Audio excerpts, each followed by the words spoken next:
F steht für Freunde, die was unternehmen. U steht für uns, dich und mich. N steht für endlich, haben wir mal Spaß. Ganz friedlich und freundschaftlich. S steht für Feuer, das wütet und lodert. U steht für unfairen Kampf. N steht für nukleares Waffenarsenal. Mit dem... Plankton, das hat doch rein gar nichts mit Fun zu tun. Pass auf, mach's mir einfach nach.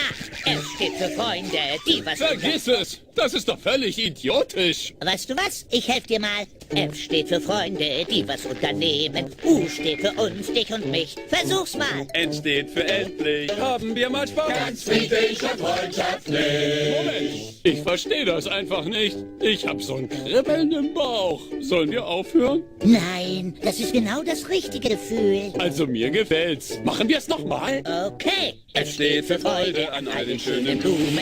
U steht für Ukulele. N steht für Nase weiß und ich mach mit bei jedem Scheiß und lache aus tiefster Seele.